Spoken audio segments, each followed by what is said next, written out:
but what do I do with them? But I'm here to teach you how to use those ingredients in your prep pantry. So for this week, the recipes that I'm sharing with you are the BBQ Rabbit, the grits, and the hot milk sponge cake.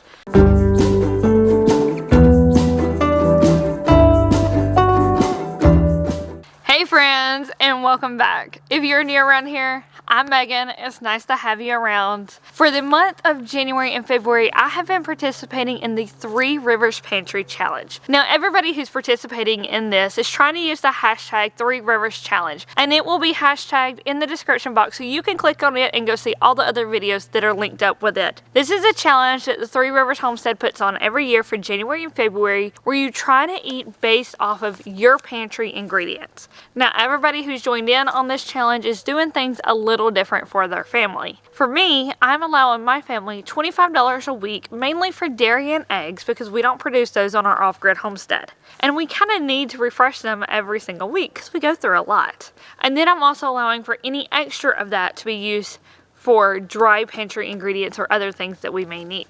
Now, for the month of February, I went so far as to make that a collective total. And then I'm allowed to grocery shop throughout the month with that. And I've already done a major grocery shopping trip. And I spent like $75. But I stocked up on as much flour and sugar as I thought we would need for the entire month. That way I can see if we actually are correct in thinking how much we use is actually how much we use. I stocked up on 25 pounds of flour and 10 pounds of sugar. So we'll see if I'm way over or way under that estimate. Now, if you haven't seen my January Pantry Challenge review video, it's linked down below. And in that, I share my entire menu plan for the month of February. And if you look at that, you will see we eat a lot of beans, a lot of rice, and we're having a lot of pizza. But the pizza is to really stretch how much flour and sugar I use for the month, because I want to know that if a month comes where I'm doing a whole lot of baking, I still have enough flour and sugar stored up for that. So if you want to see what my family is eating for the entire month of February, I will link that down below.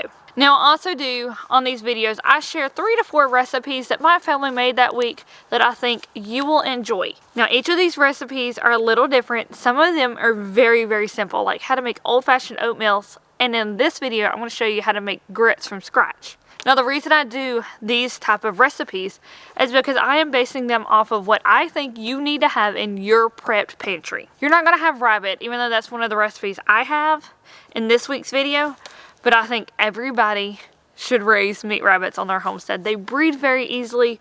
They are very, very high in protein in their meat. They're very tasty, and they're just easy to care for. So we do meat rabbits, and that is going to be one of my recipes for this week, so you'll see that. And then the other one I want to do is a dessert that is, again, based off prepped pantry ingredients. Now, what am I saying when I'm saying prepped pantry ingredients? Think back to the beginning of this pandemic when everybody went out and stocked up their pantries and cleared the grocery store shelves of things like beans, rice, flour, sugar, yeast, different things like that. Dry ingredients that you stuck on your shelf. Oatmeal and grits are some of those also. And then people were like, but what do I do with them? I have seen so many posts where people are like, I have 5 pounds of lentils in my pantry and I don't even know how to cook them. I understand, guys, and I understand what it's like to be a scared parent and you see that people are buying up all their food and you need to make sure your kid is fed. I know, I understand, and I gotcha.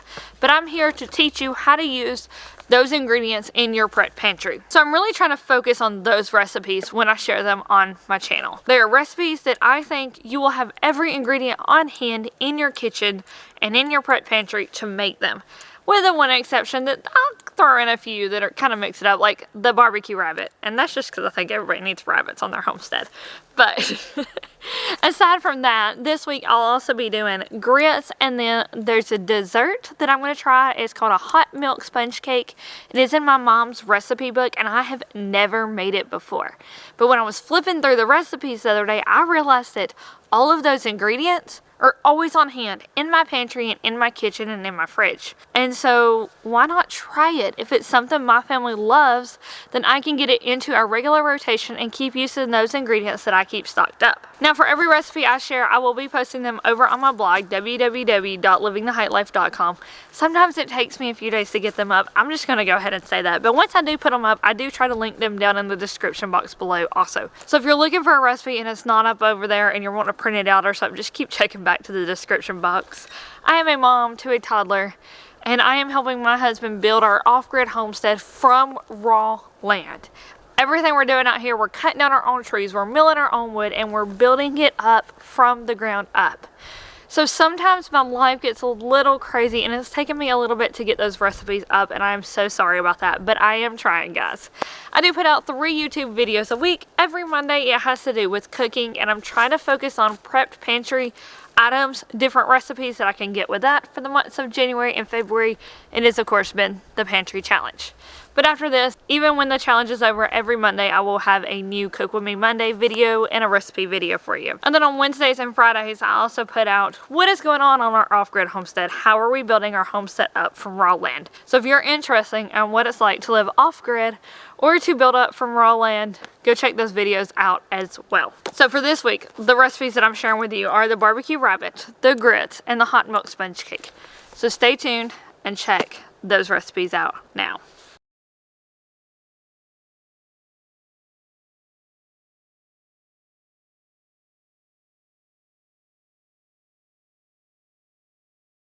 Okay, friends, so the first recipe that we're going to cover today is going to be the barbecue rabbit. This is a rabbit that we butchered here on our homestead ourselves, and I broke it down myself, and I've got it put into a freezer bag. I have a video on that I can link down below on how we butchered this. But I'm going to go ahead and just take and layer these out in my pan and then sprinkle all of my seasonings on this one side. Then we'll cover it in aluminum foil and stick it in the oven to bake at 450 degrees for about 15 to 20 minutes to begin with. So the seasonings I'm using for this today are 1 teaspoon of garlic powder, half a teaspoon of paprika, half a teaspoon of cumin, half a teaspoon of salt, and half a teaspoon of pepper, then 1 tablespoon of onion powder. So you just sprinkle all of those all over the top, no rhyme or reason, just make sure that they all get some seasoning on them. And then you need 1/4 a cup of fat. Rabbit is a very lean meat, so you always need to cook it in fat. Today I'm using butter, but I would prefer if I had like bacon grease or something, would have went really well with this, but I was all out. So just layer that on top of it, and then you want to cover it to trap in that moisture as you bake it. Think of rabbit as like chicken breast meat, but on a bone, so it can get dried out really quickly. So think fat, moisture, cover it when baking. Go ahead and remove that. This has been after 20 minutes of cooking. I'm going to go ahead and just turn each of these rabbit pieces over. And then I'm going to use 1/4 a cup of barbecue sauce, or a little more. I didn't really measure. And just cover the top of these. Today I'm using Sonny's Barbecue Sweet Barbecue Sauce. We found this on clearance, I think at Walmart. Normally we use Sweet Baby Ray's, but this was actually a pretty good barbecue sauce. So then I just stuck that rabbit back in the oven, and then while it's cooking for another 10 minutes uncovered, I'm going to get my side dishes together. Today I did canned carrots and canned corn and just some butter, salt, and pepper sauteing. After 15 minutes of the rabbit in the oven baking uncovered with that barbecue sauce on it, you're going to pull it out and flip it over. Check the temperature of it. You want to cook rabbit to 160 degrees, just like you would chicken. And then once we've got a good temperature check and we know we're pretty close to being done, we're going to go ahead and put another 1/4 of a cup of barbecue sauce on this unsauced side and stick it back into the oven so that that barbecue sauce can cook onto that. Now, at this point, you could also go ahead and drain this liquid out if you want your barbecue sauce to stick better. But I do not mind the liquid in there, and I find it just holds the moisture in the rabbit a little bit better. So you're going to coat again with barbecue sauce, put it back in there, let it cook another 10 minutes, and finish up your side dishes.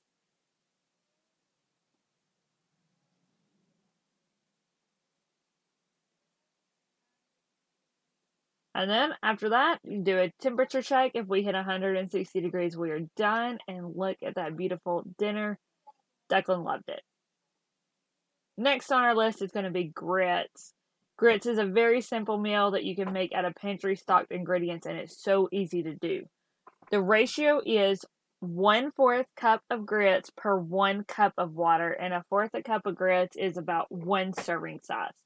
So here I did 1 cup of grits and 4 cups of water. To that, you want to do 1 tablespoon per serving size. So I did 4 tablespoons of butter because I've got 4 servings of grits here. To that, I'm putting about a teaspoon of salt and a teaspoon of black pepper. And then you just want to cook this on medium-low heat, stirring pretty frequently to keep it from sticking to the bottom until your grits get creamy and thick. Now, just note, your grits are going to be runnier while they're hot, and as they cool, they are going to thicken up a lot. So just keep that in mind. Depending on what style of grits you buy, depends on how long it's going to take, but ours usually take about 10 minutes on the stovetop. I love to top mine with some cheese and a little bit of butter, and I know some people who, instead of doing cheese, like to go to a sweeter route and put a little bit of sugar in it, so feel free to try it either way. But that was our easy pantry breakfast this week. Next is going to be our dessert, and that is going to be a hot milk sponge cake. Now, before this, I had never made this recipe, and I'm going to be upfront and honest, I don't have a hand mixer, which you really need to make this recipe. Instead, I hand whisk, because we are off-grid. We don't have a whole lot of kitchen equipment.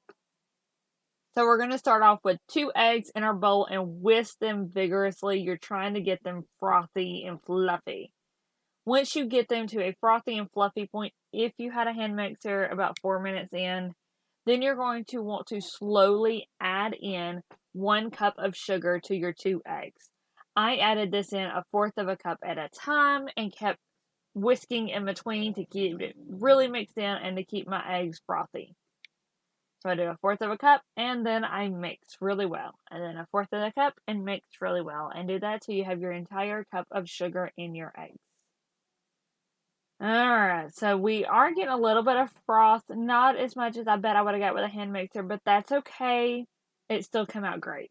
So then we add 1 cup of flour and 1 teaspoon of baking powder to our 2 eggs and 1 cup sugar mixture. And then we're going to stir until just combined. This is going to be very dry at this point. So just be prepared. Don't think you're going to get it really well mixed in. Just stir to try to get it combined a little.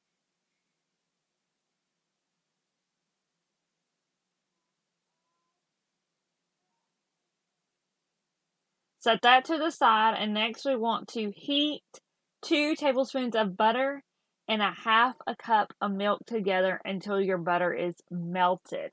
I started this out on medium heat, and then once I seen my milk start steaming, I went ahead and lowered it down to a low heat and then let it kind of just simmer for a little bit until all of my butter was melted.